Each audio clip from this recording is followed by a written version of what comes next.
life as a constant flow of exchange. Life is an endless stream of exchanges.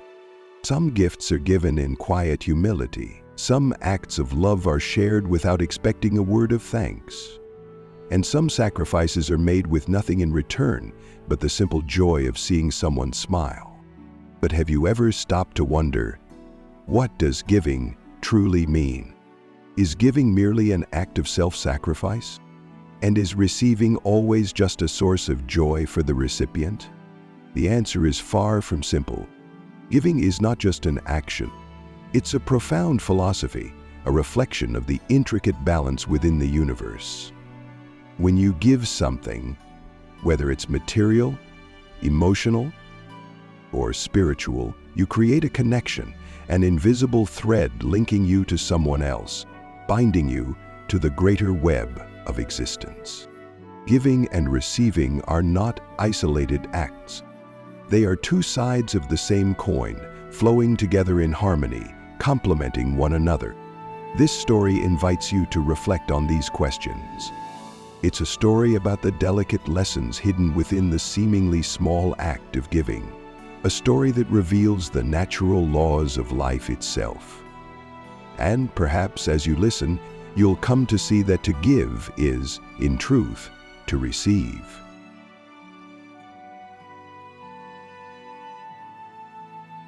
The balance between giving and receiving.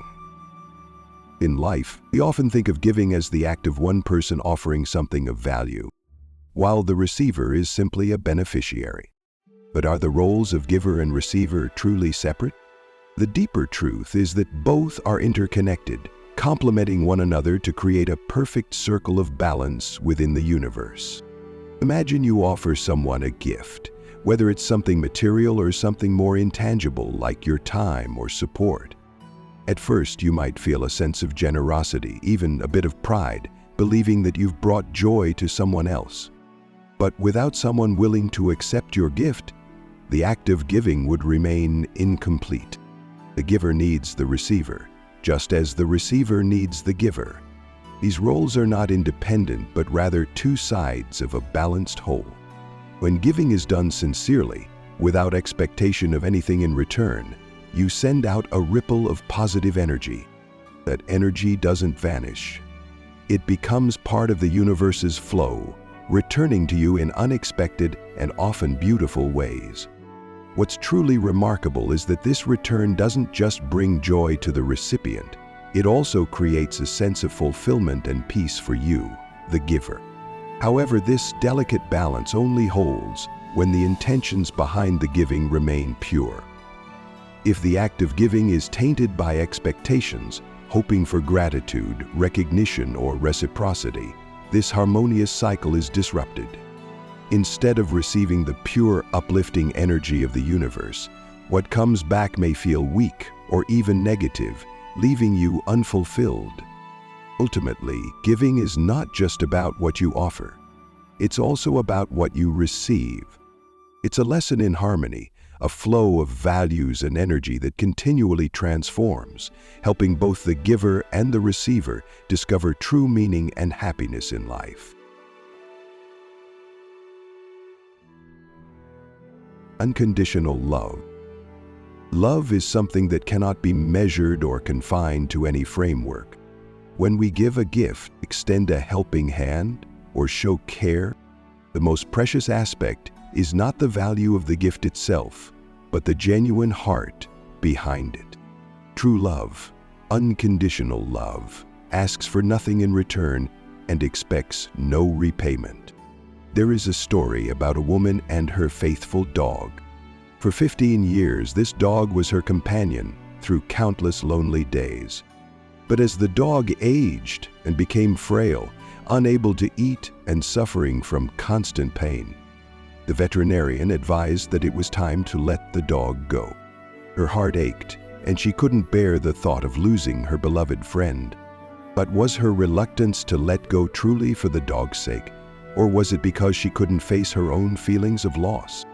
Unconditional love is not about holding on to what we cherish. It's about having the courage to prioritize the needs and happiness of the other over our own emotions. When the woman realized that letting her dog go was the kindest thing she could do, she found the strength to release her pain. In that moment, she truly embodied the spirit of unconditional love. In many aspects of life, we convince ourselves that we act out of love for others, when in reality we are often seeking to ease our own discomfort or fulfill our emotional needs. This is not inherently wrong. Self-preservation is a natural instinct. But it is only when we rise above this boundary that we can fully grasp the essence of true love. Unconditional love leaves no room for selfishness or expectations.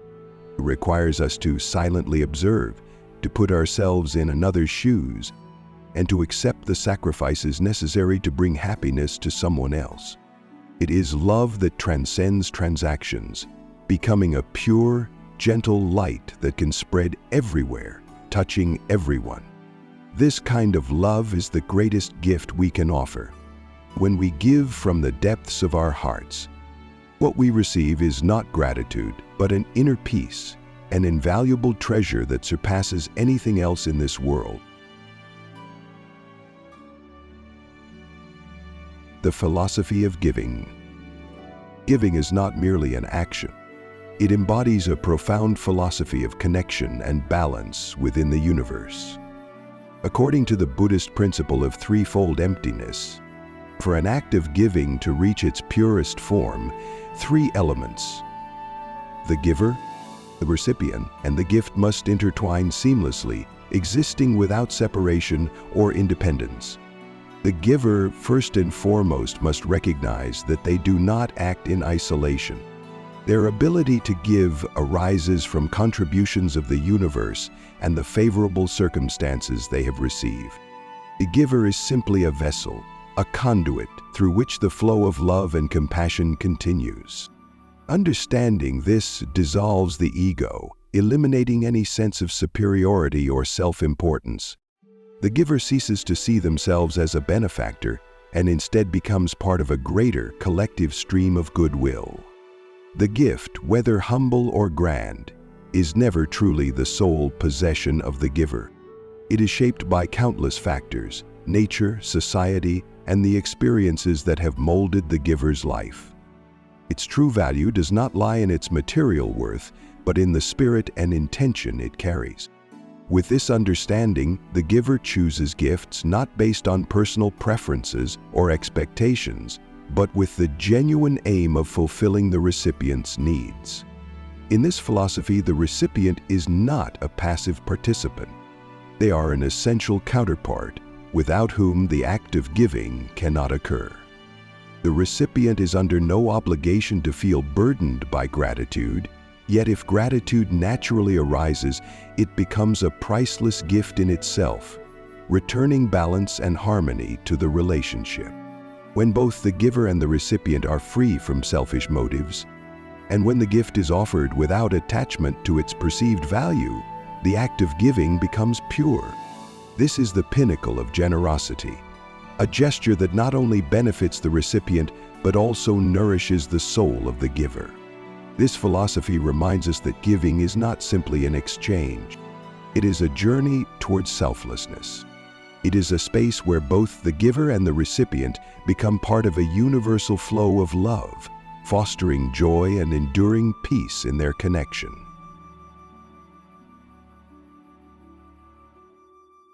Virtue and merit, two sides of the same coin. Across cultures and traditions, two of the most cherished qualities a person can cultivate are virtue and merit. These aren't just symbols of moral integrity. They form the foundation for a life that is peaceful, purposeful, and deeply connected to others.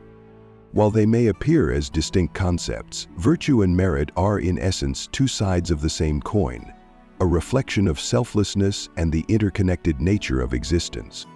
Merit represents the energy created through acts of kindness, generosity, and service to others. When you extend a helping hand, share your resources, or give without expecting anything in return, you accumulate merit. These actions, born from compassion and empathy, send positive ripples throughout the world. Yet if these acts are tinged with selfish motives, such as seeking recognition or superiority, the value of that merit diminishes and may lose its true essence. Virtue, by contrast, arises from inner transformation. It is the process of facing and gradually overcoming negative emotions like greed, anger, or pride. Cultivating virtue means nurturing a spirit that is humble, kind, and capable of radiating peace and positivity to everyone around you. A person rich in virtue has the strength to heal themselves from within and inspire harmony in the world around them. Although merit and virtue manifest differently, they are profoundly interconnected and mutually reinforcing. When you help others with genuine compassion, you not only build merit but also practice virtue, releasing attachments to your ego in the process. Similarly, as you work on transforming your inner self and overcoming negativity, you generate a wave of positive energy that naturally benefits others. A gift or act of kindness becomes truly meaningful when it embodies both merit and virtue. For example, giving not only to meet the needs of others, but also as a way to refine your own intentions and let go of selfish desires, unites these two qualities into a single act of selflessness. This universal lesson reminds us to balance outward actions with inward reflection. Reaching out to help others is, in essence, a way of helping ourselves, just as nurturing our own inner peace ultimately benefits those around us. This harmony between giving and growing, serving and reflecting, not only brings personal fulfillment, but also helps us create a life that is truly meaningful, one moment at a time. The lesson of giving. Giving is not merely the act of offering material possessions or emotional support. It is an expression of some of life's deepest values. Through the act of giving, we not only forge connections with others, but also reflect inwardly, gaining insights into compassion, gratitude, and selflessness. The journey of giving is, at its core, a journey of learning. When we give without expectation, we learn to let go. When we receive without feeling indebted, we learn to appreciate. These lessons cannot be measured in material terms, yet they are among the most profound gifts life has to offer. However, giving is not always easy. It requires us to confront the pull of our ego, the desire for recognition, the fear of loss, or the expectation of reciprocity. But when we overcome these barriers, we realize that true giving is not about helping others.